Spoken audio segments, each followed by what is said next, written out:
നമസ്കാരം. 2-3 ആഴ്ചകൾ കൂടി എൻ്റെ മകൻ ഇന്ന് ലീവിന് വന്നിട്ടുണ്ട്. അപ്പോൾ പുതിയ വീഡിയോ അത് പോഡ്കാസ്റ്റ് മോഡലിൽ എടുക്കാം എന്ന് കരുതുന്നു.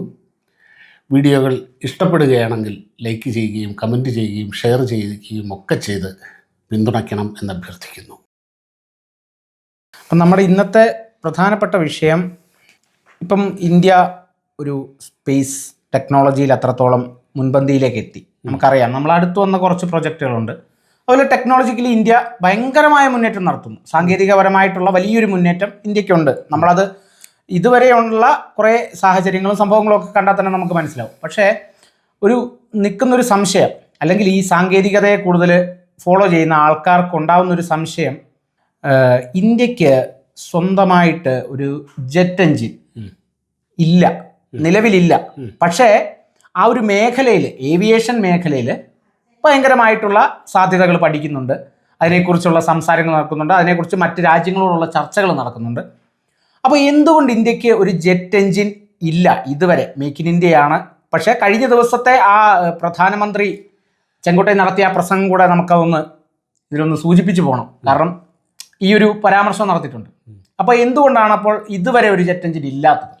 അത് വളരെ ന്യായമായൊരു സംശയമാണ്, പലർക്കും ഉള്ളൊരു സംശയമാണ്. കാരണം നമ്മൾ ചൊവ്വയിലെത്തി, ചന്ദ്രനിലെത്തി, അത്ര വലിയ റോക്കറ്റുകൾ ഉണ്ടാക്കി, ചന്ദ്രനിൽ സോഫ്റ്റ് ലാൻഡ് ചെയ്തു. ഇതൊക്കെ ചെയ്ത ഒരു രാജ്യത്തിന് ഇത്രയും കാലമായി ഒരു വിമാന എൻജിൻ, ഭൂമിയിൽ മാത്രം പറക്കുന്ന ഒരു വിമാന എൻജിൻ നല്ലൊരെണ്ണം ഉണ്ടാക്കാൻ സാധിക്കുന്നില്ല. അത് സത്യമാണ്. അത് സാധിക്കാമെങ്കിൽ എന്തുകൊണ്ട് ഇത് സാധിക്കുന്നില്ല എന്നുള്ളതല്ലേ അവിടെ നമ്മൾ മനസ്സിലാക്കേണ്ട ഒരു കാര്യം. ഈ ജെറ്റ് എൻജിനും റോക്കറ്റ് എൻജിനും അത് രണ്ടും വർക്ക് ചെയ്യുന്നത് ഒരേ പ്രിൻസിപ്പിളിലാണ്. അതായത് ന്യൂട്ടൻ്റെ തേർഡ് ലോ. എന്താണ്? Every action there is an equal and opposite reaction. ആ താരതമ്യം അവിടെ കഴിയും. ആ പ്രിൻസിപ്പിള്, അതിൻ്റെ പുറകുള്ള സയൻസ് മാത്രമേ ഉള്ളൂ ഒരേപോലുള്ളത്.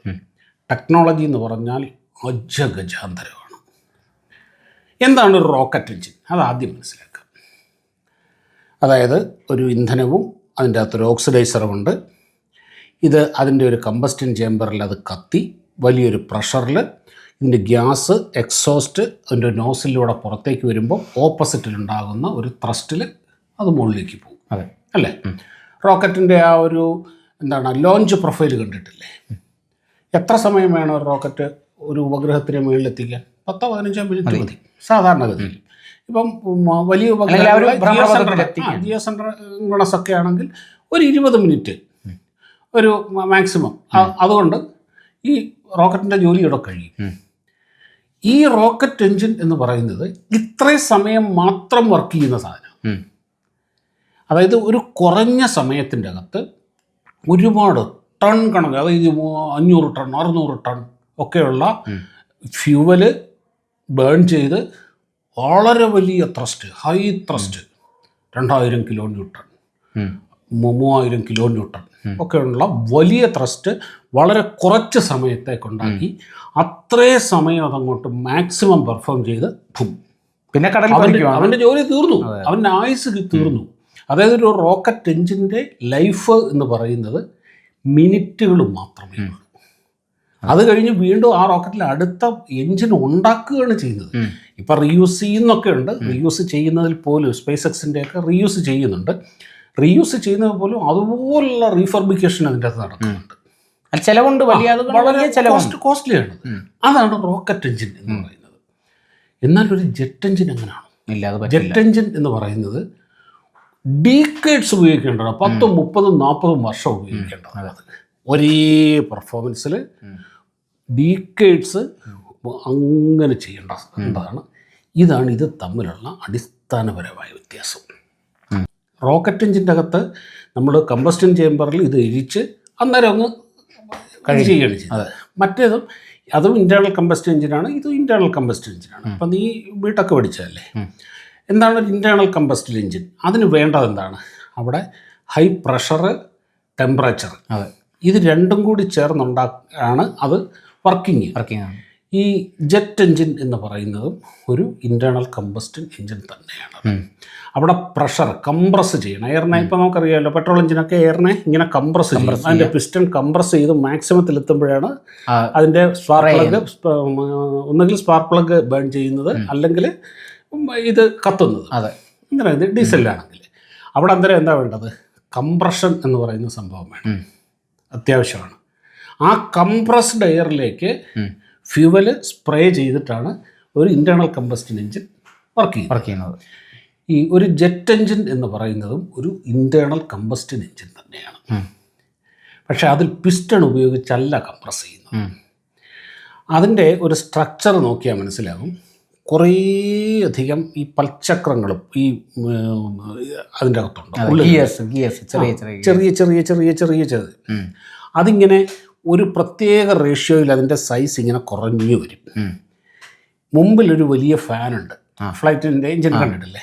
ആ ഫാൻ മുമ്പിൽ നിന്ന് എയർ വലിച്ചെടുത്തിട്ട് ഇതിലേക്ക് വിടുമ്പം ഈ റേഷ്യോയിൽ ഇതിങ്ങനെ എയർ ഭയങ്കരമായിട്ട് കംപ്രസ് ചെയ്യും.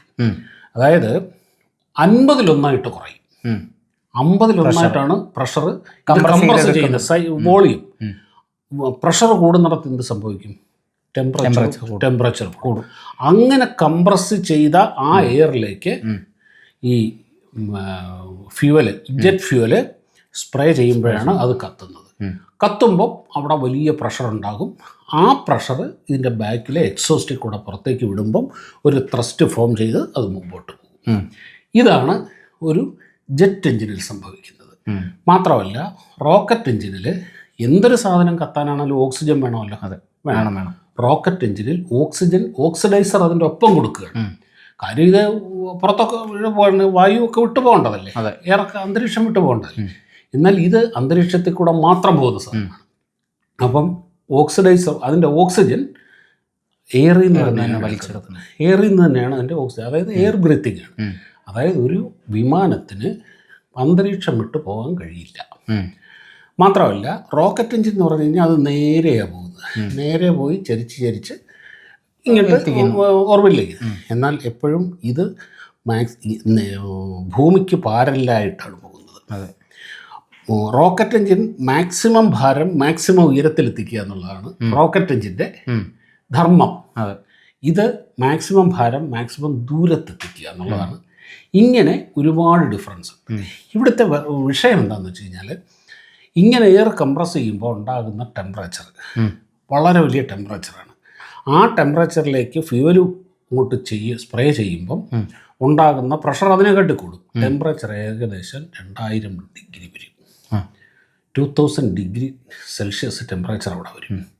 അതായത് ജെറ്റ് എഞ്ചിൻ ആ ടെമ്പറേച്ചർ താങ്ങാൻ കഴിയുന്ന മെറ്റീരിയൽ കൊണ്ടായിരിക്കണം ഇതിൻ്റെ ബ്ലേഡുകൾ ഉണ്ടാക്കേണ്ടതും ഈ എഞ്ചിൻ്റെ ഇത് മുഴുവനും ഉണ്ടാക്കും.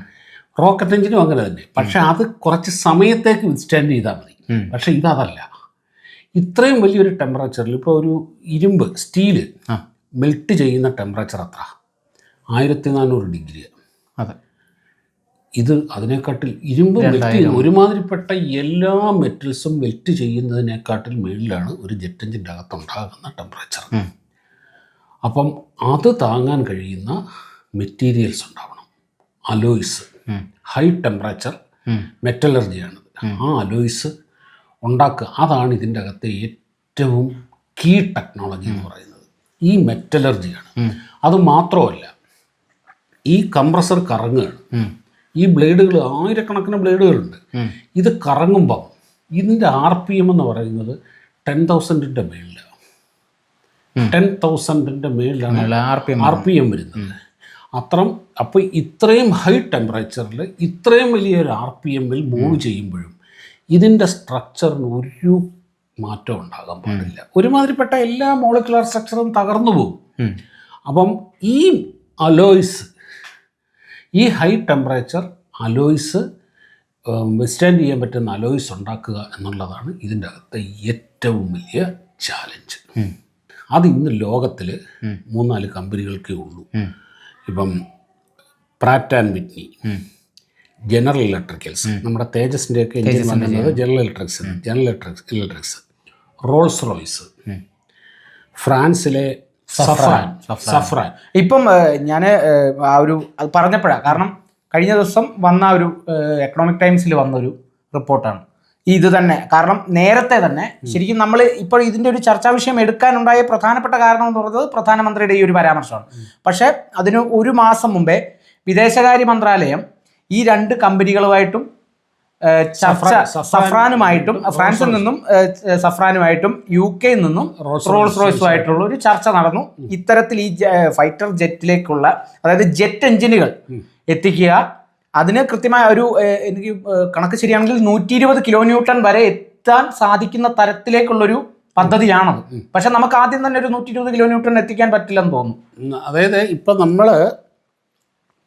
നമ്മുടെ റിക്വയർമെൻറ്റ് ഇപ്പം ഓരോ വിമാനത്തിനും അനുസരിച്ച്, ഇപ്പം നമ്മുടെ LCA എന്ന് പറഞ്ഞ ലൈറ്റ് കോമ്പാറ്റ് എയർക്രാഫ്റ്റ് തേജസ് ഇല്ലേ, അത് ലൈറ്റ് കോമ്പാറ്റ് എയർക്രാഫ്റ്റ് ആണത്, LCA എന്നാണത്.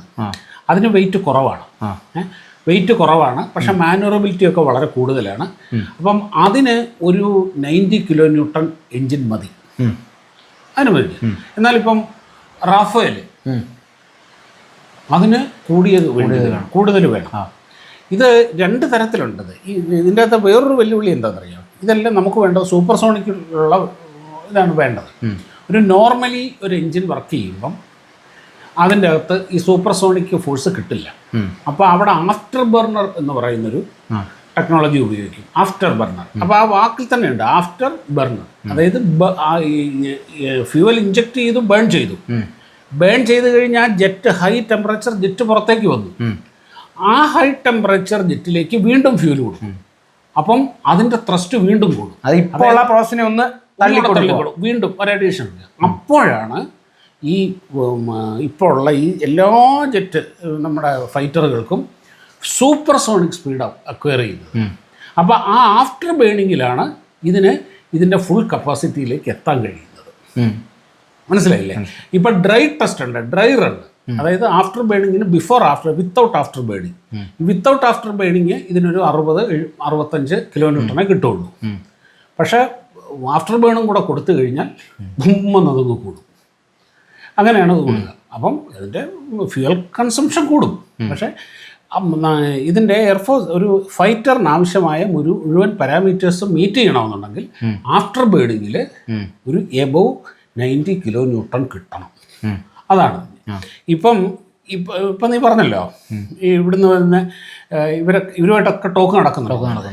ഇവരെല്ലാം ഇപ്പം ടെക്നോളജി നമുക്ക് തരാൻ തയ്യാറാണ്, റെഡിയാണ്. ഇതിനു മുമ്പ് അവർ ശ്രദ്ധിക്കുക പോലും ചെയ്തിട്ടില്ല. എന്തുകൊണ്ടാണ്? കാരണം അത്രത്തോളം സാങ്കേതികതയിൽ ശ്രദ്ധിക്കുന്നുണ്ടെന്ന് മാത്രമല്ല, നമ്മൾ കാവേരി എഞ്ചിൻ എന്നും പറഞ്ഞുകൊണ്ടൊരു പ്രോജക്റ്റ് തുടങ്ങിയിട്ട് 10-40 വർഷത്തിന് മേളിലായി. അതെ, ആ 40 വർഷം അതേ കിടന്ന് കെട്ടിമറിയുകയാണ്. പ്രത്യേകിച്ച് കഴിഞ്ഞ ഒരു 10-12 വർഷമായിട്ട്. ഒന്നാമത്തെ കാര്യം, ഈ മെറ്റലർജി ഡെവലപ്പ് ചെയ്തെടുക്കാൻ സമയം വേണം. ഒരുപാട് ഈ കമ്പനികൾക്ക് ഒരു സുപ്രഭാതത്തിൽ കിട്ടിയൊന്നുമില്ല. ഈ റോൾസ് റോയ്സിന് 80-90 വർഷം പഴക്കമുണ്ട്, പ്രാറ്റ് ആൻഡ് വിറ്റ്നി ഉണ്ട്. ഇവർക്കെല്ലാം വലിയ അത്രയും കാലത്തെ അവരുടെ കോൺട്രിബ്യൂഷൻ അതിൻ്റെ അകത്തുണ്ട്. അവരുടെ ബില്യൺ കണക്കിന് ഡോളർ പമ്പ് ചെയ്തിട്ടുണ്ട്. അതേപോലെ സമയം, എഫേർട്ട്, ഇതെല്ലാം ഉണ്ട്. നമ്മളും 10-35 വർഷം കഴിഞ്ഞു. അപ്പം എന്താണെന്ന് വെച്ചാൽ ഇതിൻ്റെ മെറ്റലർജി എന്ന് പറഞ്ഞാൽ അതിൻ്റെ ലോഹക്കൂട്ടുണ്ടല്ലോ, മിക്സർ, അതൊക്കെ നമുക്ക് കിട്ടിയിട്ടുണ്ട്. പക്ഷേ ഏത് ടെമ്പറേച്ചറിൽ ചെയ്യുമ്പോഴാണ് അതിൻ്റെ മാക്സിമം ആ ഒപ്റ്റിമം പെർഫോമൻസിൽ കിട്ടുക എന്നുള്ളിടത്താണ് ഈ പ്രശ്നം. അതാരും കൊടുക്കില്ല. ഇപ്പം നമ്മൾ പറയാം, നമ്മൾ വീട്ടിലിപ്പം അവിയലുണ്ടാക്കുന്നു, ഇങ്ങനെ ഇടുക, ഞാനും നീയും ഒക്കെ ഉണ്ടാക്കുമല്ലോ. എന്താ സിമ്പിൾ, മുറിച്ചിടുക. അവിയലിൻ്റെ അതിൻ്റെ മുരിങ്ങക്ക വേണം, ഉരുളക്കിഴങ്ങ് വേണം, മഞ്ഞൾ, ഇതെല്ലാം കൂടെ അങ്ങോട്ട് ഇട്ടുക. എന്നിട്ട് വെള്ളം ഒഴിക്കാതെ ചേർക്കുക എന്നൊക്കെ നമ്മൾ പറയും. പക്ഷെ എന്നിട്ട് നീ ഉണ്ടാക്കി കഴിഞ്ഞാൽ അത് വായു വെക്കാൻ കൊള്ളൂല്ല. എന്നാൽ നിന്റെ അമ്മ ഉണ്ടാക്കുന്നത് അല്ലെങ്കിൽ വീട്ടിൽ അമ്മൂമ്മ ഉണ്ടാക്കുന്നത് രണ്ടും ഒരേ സാധനം തന്നെയല്ലേ ഉപയോഗിക്കുന്നത്? ഒരേ സാധനം തന്നെയാണ്. അതെന്താണെന്ന് വെച്ചാൽ എത്ര ചൂടവിടെ വേണം, എപ്പോൾ ചൂട് കൂട്ടണം, എപ്പോൾ ചൂട് കുറയ്ക്കണം, എത്ര സമയം അടുപ്പത്തിരിക്കണം, ഈ ഒരു നോളജ് ഉണ്ടല്ലോ, വിസ്ഡം, ഇത് നോളജ് അല്ല, വിസ്ഡമാണ്. അവിയൽ ഇന്ന സാധനങ്ങൾ വേണം എന്നുള്ളത് നോളജ്, പക്ഷേ അതെങ്ങനെ നല്ലൊരു അവിയലായി മാറാം എന്നുള്ളത് വിസ്ഡം, അനുഭവം. അത് കുറേ സമയം കൊണ്ട് കിട്ടുന്നതാണ്. ചെയ്ത് തോറ്റ് പഠിക്കുന്ന ഒരു സാധനമാണത് ഈ വിസ്ഡം എന്ന് പറയുന്നത്. ഇതിൻ്റെ ആ മെറ്റലർജി അങ്ങനെ തന്നെ കാലങ്ങളെടുത്ത് ഡെവലപ്പ് ചെയ്യേണ്ടതാണ്. ഈ കമ്പനികളെല്ലാം അങ്ങനെ ചെയ്തിട്ടുള്ളതാണ്. നമ്മളും ഇപ്പോൾ 10-30 വർഷമായി ഇതൊക്കെ കിടന്ന് പറയാൻ തുടങ്ങുന്നു. അപ്പോൾ എൻജിൻ ഉണ്ടാക്കും, ത്രസ്റ്റ് കിട്ടുന്നില്ല. ശരി, ത്രസ്റ്റ് കിട്ടുമ്പോൾ ഇതിന് വെയിറ്റ് കൂടുതൽ, അത് ഇതൊക്കെ കയറ്റാൻ പറ്റുന്നില്ല. ഇത് രണ്ടും കൂടെ നോക്കുമ്പോൾ ഒന്നും ശരിയാവുന്നില്ല. എങ്കിലും നോക്കുന്ന സമയത്ത് അതിൻ്റെ അകത്തെ ബ്ലേഡെല്ലാം കൂടെ ഒടിഞ്ഞു കുറഞ്ഞു പോകുന്നു. ഒന്നും അങ്ങനെ ചെയ്ത് ട്രയൽ ആൻഡ് എറർ ചെയ്താണ് ഇത് ഈ ലെവലിലെത്തിയത്. ഇപ്പം നമ്മുടെ ഈ Kaveri engine 59 kilo newton dry ടെസ്റ്റിൽ കിട്ടിയിട്ടുണ്ട്. അതായത് വിത്തൗട്ട് ആഫ്റ്റർ ബർണർ. ആ എൻജിൻ നമ്മുടെ ഘാതക് എന്ന് പറഞ്ഞൊരു ഡ്രോൺ വരുന്നുണ്ട്. വളരെ എഫിഷ്യൻ്റ് ആയിട്ടുള്ള ഡ്രോണാണ്. ലോകത്തിലെ ഏറ്റവും മികച്ച ഡ്രോണുകളിലൊന്നാണ്. ഫൈറ്റർ ഡ്രോണാണത്. മിസൈലൊക്കെ ക്യാരി ചെയ്യാൻ പറ്റുന്നതാണെന്ന് പറയുന്നു. അതിൻ്റെ അകത്ത് ഫൈനലൈസ് ചെയ്ത് ഉപയോഗിക്കാൻ പോവുകയാണ്. ആഫ്റ്റർ ബേണിങ് ചെയ്തപ്പം അതിനായിട്ട് 78-79 കിലോ ന്യൂട്ടൺ കിട്ടിയിട്ടുണ്ട്. അതായത് നമ്മുടെ റിക്വയർഡ് റേഞ്ചിൻ്റെ തൊട്ടടുത്തെത്തി. ഇനിയും ഓൺലി മാറ്റർ ഓഫ് ടൈം, അത് മതി എത്താനായിട്ട്. ഇത് ലോകത്തിലെ പ്രമുഖ രാജ്യങ്ങൾ തിരിച്ചറിഞ്ഞു. India on the verge of the jet technology. ഇനി ഇവരുടെ അടുത്തൊന്നും ഇത് പിടിച്ചു വെച്ചിട്ട് കാര്യമില്ല. പിടിച്ചു വെച്ചല്ലേ, ഇനിയും കൂടെ നിൽക്കുക എന്നുള്ളതാണ്. അതായത് ശക്തനെ മാത്രമേ ബഹുമാനിക്കുകയുള്ളൂ. നമുക്ക് ഒരുപാട് ജെറ്റ് എഞ്ചിൻ്റെ ആവശ്യമുണ്ട്. കാര്യം ഇപ്പം 3 സ്ക്വാഡ്രൺ അല്ല, 108, അത് 4-5 സ്ക്വാഡ്രണോളം വരും. ഈ തേജസിൻ്റെ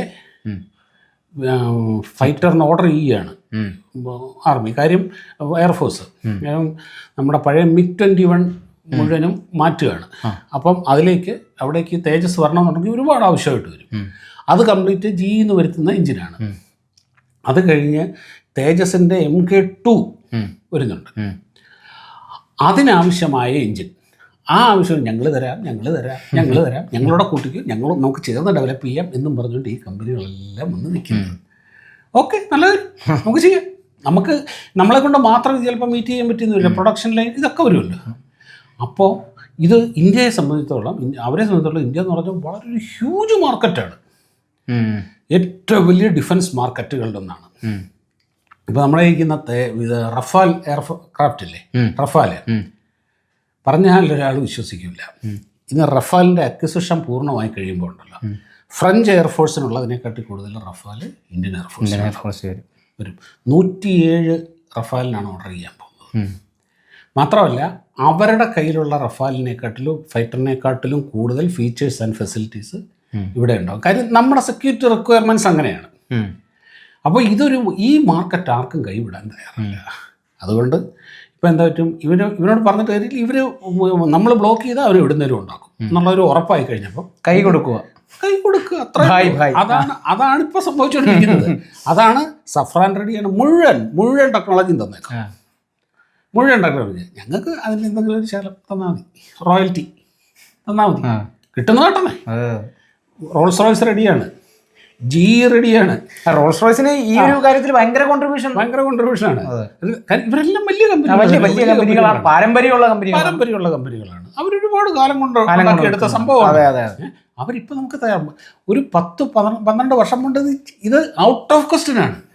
ടെക്നോളജി ട്രാൻസ്ഫർ എന്ന് പറയുന്നത് ഇല്ല, അങ്ങനൊരു സംഭവം ഇല്ല. ഇപ്പം റഷ്യയുടെ തന്നെ ഈ സുഖോയ് ഉണ്ടല്ലോ, Su-30 MKI, അത് ഇവിടെ മാനുഫാക്ചർ ചെയ്യുന്നുണ്ട്. അവരുടെ ലൈസൻസോട് കൂടി നോ ടെക്നോളജി ട്രാൻസ്ഫർ.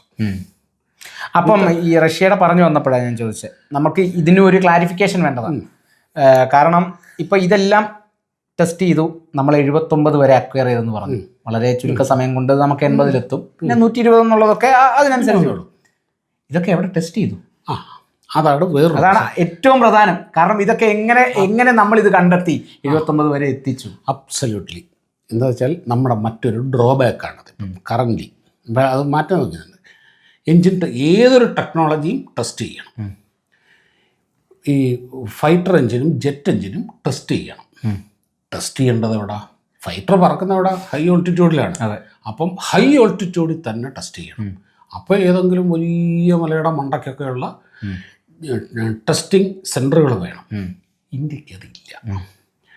ഇപ്പം ചെയ്തുകൊണ്ടിരിക്കുന്നത് എങ്ങനെയാണെന്ന് വെച്ചാൽ ഇവിടെ എഞ്ചിനെല്ലാം ഉണ്ടാക്കിയിട്ട് സംഭവം ഇതാക്കിയിട്ട് നേരെ റഷ്യയിലേക്ക് കൊണ്ടുപോകും. അതാണ് ഞാൻ ആ സമയത്ത് ചോദിച്ചത്. കാരണം റഷ്യക്കും ഇതിലുള്ള ആ ഇൻവോൾവ്മെന്റിന്റെ ആ ഒരു വലിപ്പം കാണിക്കുക. അതറിഞ്ഞ റഷ്യയിലേക്ക് കൊണ്ടുപോയിട്ട് അവിടെ ഹൈ ആൾട്ടിറ്റ്യൂഡ് ടെസ്റ്റിംഗ് നടത്തും.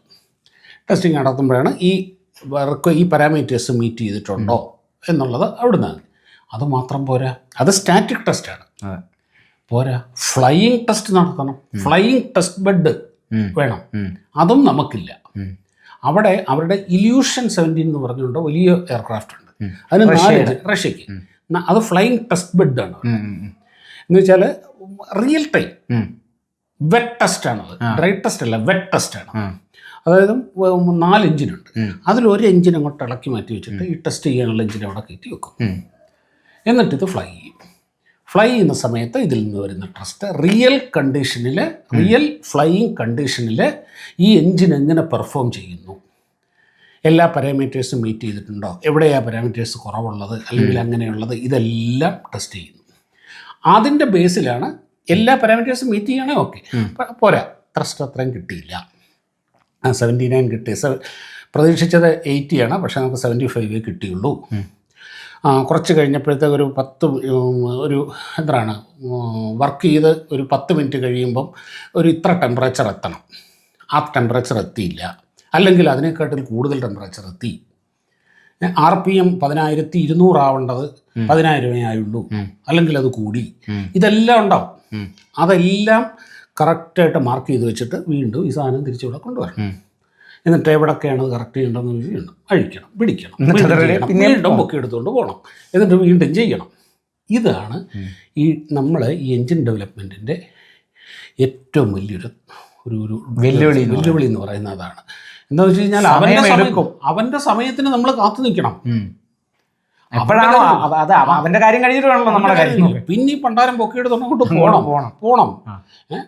അതിൻ്റെ ചെലവ്, അവന് കൊടുക്കേണ്ട കാശ്, സമയം. അപ്പം ഇവിടെ നമുക്ക് ടെസ്റ്റ് ബെഡ് ഉണ്ട്, ഫ്ലൈയിങ് ടെസ്റ്റ് ബെഡ് വേണം. അതുപോലെ ഹൈ ആൾട്ടിറ്റ്യൂഡ് ടെസ്റ്റിങ്ങിനുള്ള സ്ഥലവും വേണം. പണ്ട് റോക്കറ്റ് എഞ്ചിൻ എങ്ങനെയായിരുന്നു? ഇത് ടെസ്റ്റ് ചെയ്യാനായിട്ട് നമുക്ക് ടെസ്റ്റ് ബെഡ് ഇല്ല. ഫ്രാൻസിലും ഇവിടെയൊക്കെ കൊണ്ടുപോയിട്ട് ടെസ്റ്റ് ചെയ്തിരുന്നു. ഇപ്പം സ്പേസ് ടെക്നോളജി സംബന്ധിച്ചുള്ള എല്ലാ സാധനവും ഇവിടെ തന്നെയുണ്ട്. മഹേന്ദ്രഗിരിയിലൊക്കെ ടെസ്റ്റ് ചെയ്യാനുള്ള സംവിധാനമുണ്ട്. ഇനി ഈ ജെറ്റിൻ്റെ ഈ ടെസ്റ്റിങ്ങിനുള്ള സംവിധാനം പണിഞ്ഞുകൊണ്ടിരിക്കുകയാണ്. ഹിമാചൽ പ്രദേശിലും ബാംഗ്ലൂരിലും ഒക്കെ ആയിട്ട് അത് പണിഞ്ഞുകൊണ്ടിരിക്കുകയാണ്. അതിൻ്റെ വർക്ക് നടക്കുകയാണ്. അടുത്ത 1-2 വർഷത്തിനുള്ളത് കംപ്ലീറ്റ് ആവും. ഇതെല്ലാം ലോകം ശ്രദ്ധിക്കുന്നുണ്ട്.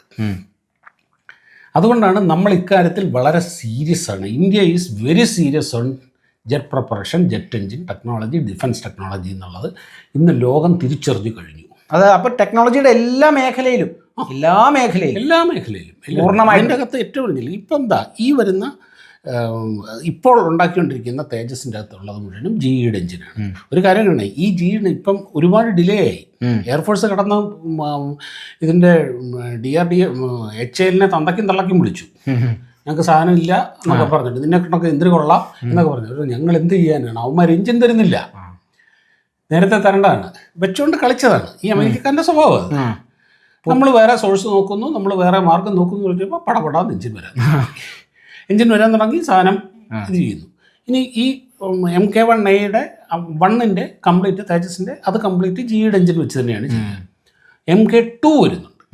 അത് അവിടെ മുതൽ നമ്മുടെ ഇവിടെ ഉണ്ടാക്കുന്ന made in India jet engine തന്നെയായിരിക്കും. അത് കാവേരി എഞ്ചിനാകാം, ഇല്ലെങ്കിൽ ഈ സഫ്രാനുമായിട്ടോ ഇവരുമായിട്ടോ ഒക്കെ ഉണ്ടാക്കുന്ന ജോയിൻറ്റ് ഡെവലപ്പ് ചെയ്യുന്ന എഞ്ചിനാകാം, അല്ലെങ്കിൽ അവരെ ടെക്നോളജി ട്രാൻസ്ഫർ ചെയ്യുന്ന എഞ്ചിനാകാം.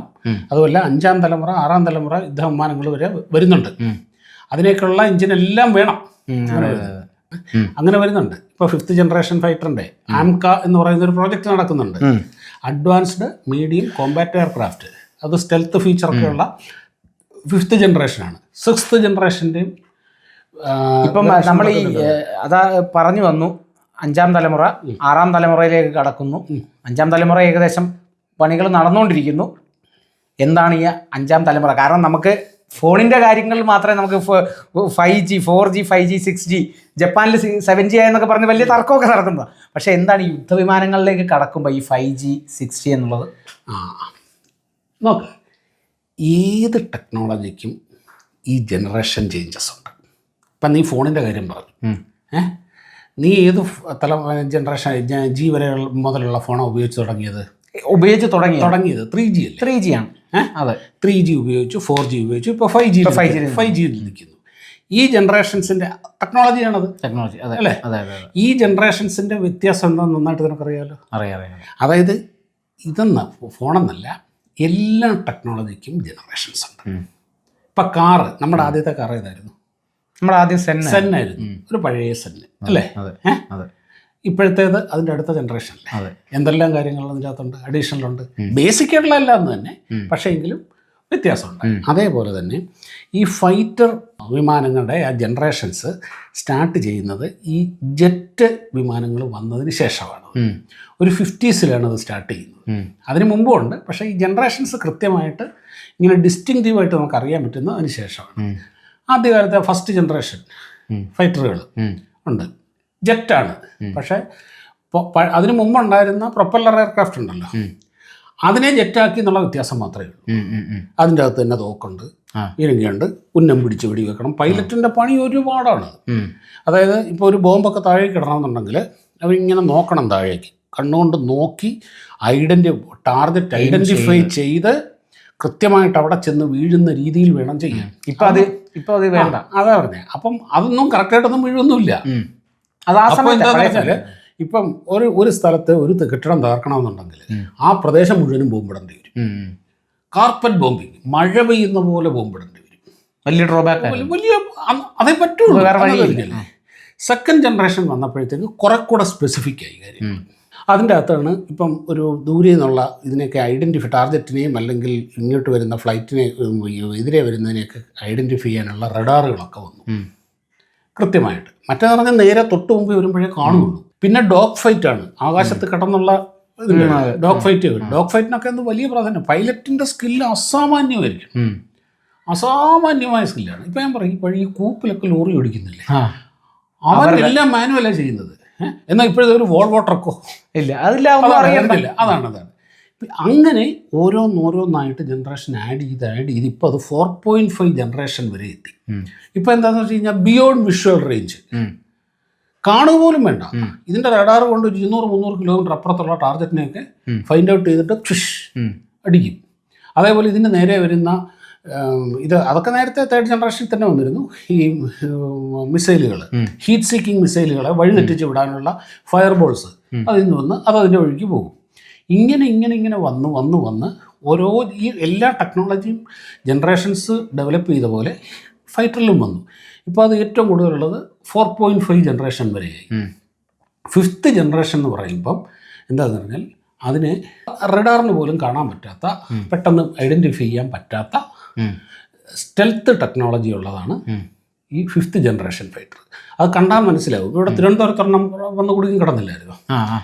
ഈ 5th ജനറേഷൻ ഫൈറ്ററിൻ്റെ ശ്രദ്ധിച്ചാൽ മനസ്സിലാവും. ബാക്കിയുള്ള എല്ലാത്തിൻ്റെയും അതിൻ്റെ മിസൈലുകൾ, ബോംബുകളൊക്കെ അതിൻ്റെ ചിറകിൻ്റെ അടിയിലൊക്കെ ഇങ്ങനെ പറ്റിപ്പിടിച്ചിട്ടുണ്ടോ, ഇതൊന്നും ഉണ്ടാവില്ല. പക്ഷേ ഇത് ഈ റഡാറിന് ഇത് കണ്ടുപിടിക്കാൻ പറ്റില്ല എന്ന് പറയുമ്പോൾ അത് നമുക്കപ്പോൾ ഭയങ്കര കൺഫ്യൂഷൻ ഉണ്ടാക്കുന്നു. അതെന്താണെന്ന് വെച്ചാൽ റഡാറിന് കണ്ടുപിടിക്കാൻ പറ്റില്ല എന്ന് പറഞ്ഞാൽ കണ്ടുപിടിക്കാൻ പറ്റില്ല എന്നുള്ളതല്ല. ഇതേ ടെക്നോളജി അവർക്കുണ്ടെങ്കിലേ അവരുടെ കണ്ടുപിടിക്കാൻ പറയാം. അതെങ്ങനെയാണെന്ന് പറയാം. എങ്ങനെയാണെന്ന് വെച്ച് കഴിഞ്ഞാൽ ഇപ്പോൾ നമ്മൾ ഈ ചില അണലി പാമ്പൊക്കെ ഇല്ലേ, അത് ഈ കരിയിലേക്കകത്ത് കടന്നു കഴിഞ്ഞാൽ നമുക്ക് പെട്ടെന്ന് കാണാൻ പറ്റുമോ? കിട്ടില്ല. കാര്യം അതിൻ്റെ വിഷ്വൽ സിഗ്നേച്ചർ കുറവാണ്. ഓക്കെ. അപ്പം പ്രത്യേകമായിട്ട് ഇപ്പം ഇരുട്ടത്തൊരാൾ ഒരു കറുത്ത ഡ്രസ്സ് വെച്ച് വരുന്നു, നമുക്ക് പെട്ടെന്ന് കിട്ടുമോ? ഇല്ല. എന്താണ് വിഷ്വൽ സിഗ്നേച്ചർ? അതിന്നും വരുന്നില്ല, ആവശ്യത്തിന് വരുന്നില്ല. അതേസമയം നമ്മളൊരു ടോർച്ച് അടിച്ച് നോക്കിയാൽ നമുക്ക് കുറച്ചുകൂടെ കിട്ടും. ഈ റഡാർ ചെയ്യുന്നതും ഈ ടോർച്ച് അടിച്ച് നോക്കുന്ന മാതിരിയാണ്. മനസ്സിലായില്ലേ? അപ്പോൾ എന്ത് പറ്റും? ആ ടോർച്ചിൽ നിന്നുള്ള ലൈറ്റ് അതിൽ ചെന്ന് അതിൽ തട്ടി ആ ലൈറ്റ് തിരിച്ച് നമ്മുടെ കണ്ണിൽ വന്ന് നമ്മുടെ റെട്ടിനയിൽ അതിൻ്റെ ഇമേജ് പതിഞ്ഞ് നമ്മുടെ ബ്രെയിൻ അത് പ്രോസസ്സ് ചെയ്യുമ്പോഴാണ് നമ്മളതിനെ കാണുന്നത്, അല്ലേ? അതെ. ഈ ലൈറ്റ് തിരിച്ചു വന്നില്ലെങ്കിലോ? ഒന്നില്ലെങ്കിൽ കാണാൻ പറ്റില്ല. അല്ലെങ്കിൽ വളരെ കുറച്ചേ വരുന്നുള്ളെങ്കിലോ? അവിടെ എന്താ ഉള്ളതെന്ന് കാണത്തില്ല, നമുക്കൊരു മനസ്സിലാവില്ല. എന്തോന്ന് എന്നേ നമുക്ക് മനസ്സിലാവുള്ളൂ. ഇത് തന്നെയാണ് സ്റ്റെൽത്ത് ടെക്നോളജി. റഡാറിൻ്റെ ടെക്നോളജി എന്താ? Radar signals, high frequency radio signals ഇങ്ങനെ വിട്ടുകൊണ്ടിരിക്കും. അത് ഒരു ഒബ്ജക്റ്റിൽ തട്ടി തിരിച്ചു വരും. തിരിച്ചു വന്ന് റഡാർ അത് പ്രോസസ്സ് ചെയ്യുമ്പം പ്രോസസ്സ് ചെയ്യുമ്പം ഇന്നൊരു സാധനം വരുന്നത് കാണും. ഇത്ര വലിപ്പമുള്ള ഇത്ര സ്പീഡുള്ളൊരു സാധനം വരുന്നത് കാണും. അപ്പോൾ ഈ ഒരു റേഡിയോ സിഗ്നൽസ് റിസീവ് ചെയ്യാൻ പറ്റുമെങ്കിൽ ഇതങ്ങോട്ട് പോയില്ലല്ലോ. ഇല്ല, അതാ പറഞ്ഞേ, ഈ റേഡിയോ സിഗ്നൽസ് തിരിച്ചു വന്നില്ലെങ്കിൽ എന്ത് ചെയ്യും? വന്നില്ലെങ്കിൽ ഇതിന് കിട്ടില്ല. പക്ഷെ ഇത് വരുന്നില്ല എന്നല്ല അതിൻ്റെ അർത്ഥം. കുറേയൊക്കെ വരും, പൂർണ്ണമായിട്ട് വരില്ല. അതാണ് എന്തൊരു സാധനത്തിനൊരു റഡാർ സിഗ്നേച്ചർ ഉണ്ട്. നിനക്കൊരു റഡാർ സിഗ്നേച്ചർ ഉണ്ട്, ഈ ഇരിക്കുന്ന ഫോണിനൊരു റഡാർ സിഗ്നേച്ചർ ഉണ്ട്. അതിൻ്റെ സൈസിനനുസരിച്ച് ആ സിഗ്നേച്ചർ വളരെ കുറവായിരിക്കും. ഇപ്പം ഇവിടെ വലിയൊരു സാധനം വെച്ചേക്കുന്നു, അതിൽ നിന്ന് തട്ടി തിരിച്ചു വരുന്ന സിഗ്നൽസ് ഈ ഫോണിൽ തട്ടി തിരിച്ചു വരുന്നതിൻ്റെ അത്രയേ ഉള്ളുവെങ്കിൽ ഈ വലിയ സാധനത്തിനെ നമ്മൾ കാണുന്നത് ഇത്രയും ചെറിയൊരു സാധനമായിട്ടായിരിക്കും. മനസ്സിലായി. അപ്പം ഈ സ്റ്റെൽത്ത് ടെക്നോളജിയുള്ള എയർക്രാഫ്റ്റിൽ അതിൻ്റെ അകത്ത് ഈ റഡാർ സിഗ്നൽസ് 2 തരത്തിൽ ടെക്നോളജി അതിൻ്റെ അകത്തുണ്ട്. ഇതിൻ്റെ അകത്ത് തട്ടി ഈ റഡാറിൻ്റെ റിസീവറിലേക്ക് പോകാതെ മറ്റു പലയിടത്തേക്കും ചെതറിപ്പോകുന്ന ഒരു സിസ്റ്റം അതിലുണ്ട്. വേറൊന്ന്, അത് ഉണ്ടാക്കിയിരിക്കുന്ന മെറ്റീരിയൽസ് പ്രത്യേക കോമ്പോസിറ്റ് മെറ്റീരിയൽസാണ്. ഈ റഡാർ സിഗ്നലിനെ അത് അബ്സോർബ് ചെയ്യും. 3, അതിൻ്റെ പെയിൻറ്റ്, അതും ഈ റഡാർ സിഗ്നൽസിനെ അബ്സോർബ് ചെയ്യുന്നതാണ്. അപ്പോൾ ഇതെല്ലാം കഴിഞ്ഞ് കുറച്ച് സിഗ്നൽ ഇത് തിരിച്ചു പോകും. പക്ഷെ തിരിച്ച് ചെല്ലുന്ന ഈ സാധനം ഇത് അനലൈസ് ചെയ്യുമ്പം ഇതിന് തോന്നുന്നത് എന്താണെന്നറിയാം? അവിടെ ഏതാണ്ട് ഈച്ചയോ കാക്കയോ കണ്ടിട്ടുണ്ട്. ഇവൻ തൊട്ടടുത്ത് വന്ന് ഉച്ചയ്ക്ക് ബോംബിടുമ്പോഴായിരിക്കും മനസ്സിലാവുന്നത് ദൈവമേ ഇത് ഇതായിരുന്നു എന്നുള്ളത് മനസ്സിലാവുന്നത്. അതാണ് സ്റ്റെൽത്ത് ടെക്നോളജി എന്ന് പറയുന്നത്. കുറച്ച് സിഗ്നൽ അവിടെ ചെല്ലും, പക്ഷേ അതിനാണ് radar signature, radar cross section എന്ന് പറയുന്നത്. ഇപ്പോൾ എന്താ തിരുവനന്തപുരത്ത് വന്നിറങ്ങിയ ഫൈറ്റർ ഉണ്ടല്ലോ, അവിടെ കേടായി വന്നിറങ്ങിയ ഫൈറ്റർ, അതിനെയൊക്കെ ഒരു റഡാർ തിരിച്ചറിയുന്നത് ഒരു ഈച്ചയുടെ വലിപ്പത്തിലാണ്. അപ്പോൾ അതന്ന് കണ്ടിട്ടില്ല, അല്ല അത് തിരിച്ചറിഞ്ഞിട്ടില്ല. അത് പറയാം ഇപ്പം പറയുന്നത് അത് അങ്ങനെയാണിത് ചെയ്യുന്നത്. അങ്ങനെ അതാണ് ഈ സ്റ്റെൽത്ത്. അതുമല്ല, അതിൻ്റെ അകത്ത് ഈ ആയുധങ്ങളെല്ലാം ഇതിൻ്റെ അകത്തായിരിക്കും, മുഴുവനും അകത്തായിരിക്കും, ഒന്നും പുറത്തുണ്ടാവില്ല. അതാണ് stealth technology, 5th generation fighter എന്ന് പറയുന്നത്. പിന്നെ നീ എന്താ ചോദിച്ചാൽ അവിടെ എത്തിയില്ല, അതായത് അവിടെ എത്തിയ ആ ഫൈറ്റർ ജെറ്റ് തിരുവനന്തപുരത്ത് എത്തിയത് അത് നമ്മൾ അറിഞ്ഞില്ല. നമ്മളിത് പെട്ടെന്ന് ഈ ഒരു വാർത്ത വരുമായിരുന്നു, അവിടെ അങ്ങനെ ഒരെണ്ണം എമർജൻസി ലാൻഡിങ്ങിന് വേണ്ടി ATS കണ്ടെത്തുന്നു, പിന്നെ അവിടെ ഉള്ള ബാക്കിയുള്ളത് നമുക്കറിയാമല്ലോ. അപ്പോൾ അത് എന്തുകൊണ്ട്, അപ്പോൾ ഈ ഒരു ടെക്നോളജി അവർ യൂസ് ചെയ്തിട്ടുണ്ട്, അല്ലെങ്കിൽ അതാണോ നമുക്കതിൽ നിന്ന്? അല്ലല്ല, എന്താ വെച്ച് കഴിഞ്ഞാൽ പറയാം, ഈ എല്ലാ സ്റ്റെൽത്ത് വിമാനങ്ങളും ഈ പറഞ്ഞ പോലെ 5th ജനറേഷൻ ഫൈറ്ററും അതിൻ്റെ സ്റ്റെൽത്ത് മോഡ് ഓൺ ആക്കുന്നത് ഇത് ഒരു കോമ്പാറ്റിന് പോകുമ്പോൾ മാത്രമാണ്. അല്ലാത്ത സമയത്ത് സ്റ്റെൽത്ത് മോഡ് ഓഫായിരിക്കും. അപ്പോൾ അത് സാധാരണ പോലെ വിമാനത്തിന് തിരിച്ചറിയാൻ പറ്റും. തിരിച്ചറിയണ്ട, അവനവനെങ്കിലും മനസ്സിലാവണ്ടേ? എപ്പോഴും ഇത് ഓൺ ചെയ്ത് വെച്ചോണ്ട് പോയിട്ട് കാര്യമില്ല, ഇവർക്ക് തന്നെ മനസ്സിലാവണ്ടേ? ഇപ്പം തിരുവനന്തപുരത്ത് അതിപ്പം വേറൊരു സംശയം വരും. നമ്മൾ പറയുകയും ചെയ്തു, വിമാനത്തിൻ്റെ ഷേപ്പ്, അതിലടിച്ചിരിക്കുന്ന പെയിൻറ്റ്, കോമ്പോസിറ്റ് മെറ്റീരിയലുകൾ, ഇതുകൊണ്ടൊക്കെയാണ് ഇത് കിട്ടുന്നതെന്ന് ഈ സ്റ്റെൽത്ത്. അപ്പോൾ സ്റ്റെൽത്ത് മോഡ് ഓഫ് ആക്കുക എന്ന് പറഞ്ഞാൽ ഇതെല്ലാം ചുരണ്ടിക്കളയും. അല്ല, അതിന് പ്രത്യേകം ടെക്നോളജി ഉണ്ട്. അതാണ് ലൂൺബെർഗ് മിറർ എന്ന് പറഞ്ഞൊരു സംഭവമുണ്ട്. അതിലത് ഓൺ ചെയ്ത് വെക്കും, അത് പുറത്തേക്ക് വന്ന് ഇങ്ങനെ ഡിപ്ലോയ് ചെയ്ത് നിൽക്കും. അപ്പോൾ എന്താ പറഞ്ഞാൽ ഈ വരുന്ന റഡാർ ഈ സിഗ്നലുണ്ടല്ലോ, അതിനെ അങ്ങനെ തന്നെ റിഫ്ലക്റ്റ് ചെയ്ത് ആ ലൂൺബെർഗ് മിറർ റിഫ്ലക്റ്റ് ചെയ്ത് വിടും. ഓക്കെ. അല്ലെങ്കിൽ അത് അകത്തോട്ട് കയറ്റി വെച്ച് കഴിഞ്ഞാൽ ഇല്ല, സാധനം സ്റ്റെൽത്തായി. അങ്ങനെയാണ് ഇത് ഓഫ് ആക്കുന്നത്. അങ്ങനെയാണ് ഓഫ് ആക്കുന്നതും ഓൺ ആക്കുന്നതും അങ്ങനെയാണ്.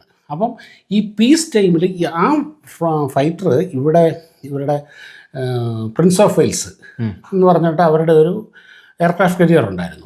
അതിൽ നിന്ന് പോയപ്പോൾ ഈ ട്രയലിന് വേണ്ടിയിട്ട് സാധാരണ പോലെ വന്നതാണ്. ഇവിടെ നമ്മളുമായിട്ട് ജോയിൻ്റ് എക്സസൈസിന് വന്ന സാധനമാണ് അത്. അതിന് തിരിച്ചതിലേക്ക് ഇറങ്ങാൻ പറ്റിയില്ല, കടൽ പ്രശ്നമായിരുന്നതുകൊണ്ട്.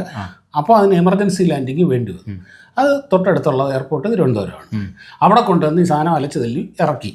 അങ്ങനെ അതിൻ്റെ ഈ എന്താണ് പണിയായി, അതിൻ്റെ ഹൈഡ്രോളിക്സ് എല്ലാം കൂടെ കുറഞ്ഞ് നാശമായി. പിന്നെ വരുമായിരുന്നില്ല, കാര്യം അതിൻ്റെ ഹൈഡ്രോളിക്സ് നമ്മളിപ്പോൾ ഈ JCBയുടെ ഒക്കെ ഹൈഡ്രോളിക്സ് പോലും അല്ല. അപ്പോൾ അതിന് വേണ്ടി വരും. അങ്ങനെയാണ് സംഭവിച്ചത്. എപ്പോഴും ഇത് സ്റ്റെൽത്ത് മോഡിലായിരിക്കില്ല. സ്റ്റെൽത്ത് മോഡ് ആവശ്യത്തിന് ഓണാക്കാനും ഓഫാക്കാനും ഒക്കെ കഴിയും. ഇതാണ് ഈ 5th ജനറേഷൻ ഫൈറ്ററിൻ്റെ ഇത്. നമ്മുടെ ആംക എന്ന് പറയുന്ന പ്രോജക്റ്റ് 5th ജനറേഷനാണ്. അത് 5.5 ആണ്. അതിൻ്റെ എൻജിൻ നമ്മൾ ഇവിടെ തന്നെ ഉണ്ടാക്കുന്ന എൻജിനായിരിക്കും. അതിൻ്റെ വർക്കൊക്കെ ഗംഭീരമായിട്ട് നടന്നുകൊണ്ടിരിക്കുകയാണ്. ഒരു 2028-29 അതിൻ്റെ പ്രോട്ടോടൈപ്പ്, ഫസ്റ്റ് പ്രോട്ടോടൈപ്പ് ഇറങ്ങും. ബാക്കി പിന്നെ ഒരു 2035 ആകുമ്പോഴേക്കും അത് ഫുള്ളായിട്ട് അത് ചെയ്യാൻ പറ്റും, ഡെലിവറി ചെയ്യാൻ പറ്റും എന്നാണ് ഇപ്പോൾ കണക്കാക്കുന്നത്. അപ്പോൾ ഇങ്ങനെയൊക്കെയാണ് സംഭവങ്ങൾ. അപ്പം നമുക്കൊരു ഈ ഒരു ചർച്ചയുടെ ഒരു രത്ന ചുരുക്കം എന്ന് പറയാവുന്നത്, ഏറ്റവും പ്രധാനമായിട്ട് ഇനി അങ്ങോട്ടുള്ള കാലം എന്ന് പറയുന്നത് ഏവിയേഷൻ മേഖലയിൽ വലിയ വളർച്ച വരാൻ പോകുന്നു. ഇന്ത്യക്ക് പ്രത്യേകിച്ച് ഇന്ത്യ ഒരു ഏവിയേഷൻ പവർ ആകാൻ പോവുകയാണ്, ഒരു സൂപ്പർ പവർ. അതിന്റെ കൂടെ വളരുന്ന ചില ടെക്നോളജികൾ നമ്മളത് സംസാരിച്ചു പോയി. മെറ്റലർജി, സെമി കണ്ടക്ടർ, ഇതൊക്കെ വലിയ സാധ്യത വരാനുള്ള, അല്ലെങ്കിൽ അത്രത്തോളം സാധ്യത തുറന്നു ഇപ്പൊ തന്നെ. സെമി കണ്ടക്ടർ ഇപ്പൊ ഈ വർഷം ആദ്യത്തെ നമ്മൾ ചിപ്പുകൾ ഇറങ്ങും. നമുക്ക് അല്ല ഈ ഒരു 5G 5ാം തലമുറ എന്ന് നമ്മൾ ഈ പറയുന്ന സമയത്ത്, ടെക്നോളജി എന്ന് പറയുന്ന സമയത്ത് അവിടെയും ഈ സെമി കണ്ടക്ടറിന്റെ ഒക്കെ വലിയ ആവശ്യം വരിക. അല്ല, അതിന്റെ വേറൊരു പ്രത്യേകത എന്താണെന്ന് അറിയാം. നമ്മൾ ഇന്ന് ഉപയോഗിക്കുന്ന ഏത് ടെക്നോളജി, ഇപ്പോൾ ഫോണായാലും ശരി, എന്തോ ആയിക്കോട്ടെ, ആദ്യം ഉപയോഗിച്ചിട്ടുള്ളത് ഡിഫൻസിലാണ്. ഡിഫൻസിന് വേണ്ടി ഡെവലപ്പ് ചെയ്യുന്ന ടെക്നോളജികളാണ് പിന്നീട് നമ്മുടെ സാധാരണ ജീവിതത്തിൻ്റെ ഭാഗമാകുന്നത്. ഇൻ്റർനെറ്റ് എന്തിനു വേണ്ടിയിട്ടായിരുന്നു? അമേരിക്കൻ ഡിഫൻസ് ഫോഴ്സ് അവരുടെ ഇന്റേണൽ ആവശ്യത്തിന് വേണ്ടിയിട്ടുണ്ടാക്കിയ സാധനമാണ് ഇന്റർനെറ്റ് എന്ന് പറയുന്ന സാധനം. അത് കഴിഞ്ഞ ആവശ്യം കഴിഞ്ഞാൽ പിന്നെ അത് ജനങ്ങൾ GPS എങ്ങനെയാണ് അങ്ങനെ ഡിഫൻസിന് വേണ്ടിയിട്ട് ചെയ്യുന്ന കാര്യങ്ങളാണ് സാധാരണ ജീവിതത്തിന്റെ ഭാഗമാകുന്നത്. ഇന്റർനെറ്റ് ഇല്ലാത്ത അവസ്ഥയെ പറ്റി ചിന്തിക്കും. വേണം നമുക്ക് ഭക്ഷണം കഴിക്കാതെ, പക്ഷേ നെറ്റില്ലാത്തൊരു ഒരു നിമിഷം നിനക്ക് മുമ്പോട്ട് കൊണ്ടുപോകാൻ പറ്റില്ല. ഡിഫൻസിന് വേണ്ടി ഡെവലപ്പ് ചെയ്ത സാധനമാണ്. ഇങ്ങനെ ഇപ്പോൾ സെമി കണ്ടക്ടർ പറഞ്ഞില്ലേ, ഈ സാധനം ഉപയോഗിച്ചുകൊണ്ടാണ് നാളെ ഇവിടെ ഫോണും ഇതും എല്ലാം ഉണ്ടാക്കാൻ പോകുന്നത്. മെറ്റലർജി എത്രത്തോളം ഫോണിന്റെ ഇപ്പൊ സെമി കണ്ടക്ടറിന്റെ കേസ് പറയുകയാണെങ്കിൽ എത്രത്തോളം നമുക്ക് ചുരുക്കാം, ചുരുങ്ങിയ ഇതിൽ എത്രത്തോളം കൂടുതൽ സൗകര്യങ്ങൾ എത്തിക്കാം എന്നുള്ളത് അതാണ് ഈ ഡിഫൻസ് ടെക്നോളജിയിൽ ഇൻവെസ്റ്റ് ചെയ്യുക. ആൾക്കാർ പലരും ചോദിക്കും എന്താണെന്നറിയാം, അൾട്ടിമേറ്റ്ലി ഇതൊക്കെ മനുഷ്യനെ കൊല്ലാൻ വേണ്ടിയിട്ടല്ലേ, അതിനു വേണ്ടിയിട്ടല്ലേ ഇത്രയും കോടിക്കണക്കിന് ഇൻവെസ്റ്റ് ചെയ്യുന്നത്? അല്ല, നമ്മുടെ ഹ്യൂമാനിറ്റിയുടെ നിലനിൽപ്പിനും ഡെവലപ്മെൻറ്റിനും വേണ്ടിയിട്ടും തന്നെയാണ് ഇതൊക്കെ. ഇതെല്ലാം അൾട്ടിമേറ്റ്ലി പ്രയോജനപ്പെടുന്ന അവിടെ തന്നെയാണത്. അതുകൊണ്ട് ഡിഫൻസിൽ മുടക്കുന്ന ഓരോ പൈസയും വർത്തിയാണ്. അതാണ്. എന്തായാലും ഇന്ത്യ അതിലേക്ക്, ഏവിയേഷനിലേക്ക് ഒരു വലിയ സൂപ്പർ പവർ ആകാൻ പോവുകയാണ്. അടുത്ത ഒരു 10 വർഷത്തിനുള്ളിൽ, അതായത് ഈ പറഞ്ഞ പോലെ GE, സഫ്രാൻ, റോൾസ് റോയ്സ് എന്നൊക്കെ പറഞ്ഞ പോലെ നമ്മുടെ ഇന്ത്യയിലും കമ്പനികൾ ഉണ്ടാകും. ഇപ്പം HAL അതിൻ്റെ ഒരു ഭാഗമാണ്. അതേപോലെ ഇവിടെ പ്രൈവറ്റ് മേഖലകളിലും ഈ ഡിഫൻസ് ഡെവലപ്മെൻറ്റ്, ഈ പറഞ്ഞ കമ്പനികളെല്ലാം പ്രൈവറ്റ് കമ്പനിയാണ്. ലോക്ക്ഹീഡ് മാർട്ടിൻ പ്രൈവറ്റ് കമ്പനിയാണ് ഈ F-35 ഉണ്ടാക്കുന്നത്. റോൾസ് റോയ്സ് ഇതെല്ലാം പ്രൈവറ്റ്, ബോയിങ്, അതേപോലുള്ള കമ്പനികൾ ഇവിടെ ഉണ്ടാകും. ആ ഒരു എക്കോസിസ്റ്റം ഇപ്പോൾ ഇവിടെയുണ്ട്. അത് സർക്കാരിൻ്റെ ജോലിയാണ്, ആ ഒരു എക്കോസിസ്റ്റം ഉണ്ടാക്കുക എന്നുള്ളത്. എന്തായാലും നമുക്ക് വലിയ താമസമില്ലാതെ നമുക്ക് 50-60 വർഷം കഴിഞ്ഞ് നടക്കാൻ പോകുന്നതല്ല, അടുത്ത 8-10 വർഷത്തിനുള്ളിൽ നടക്കാൻ പോകുന്ന കാര്യമാണ്. നമുക്ക് തന്നെ അതൊക്കെ കാണാൻ കഴിയും. അതങ്ങനെ വരട്ടെ. ഓക്കെ. അപ്പോൾ വീഡിയോ കണ്ട എല്ലാ സുഹൃത്തുക്കൾക്കും ഒരുപാട് നന്ദി. മറ്റൊരു വീഡിയോയുമായി കാണുന്നതുവരെ എല്ലാവർക്കും നമസ്കാരം.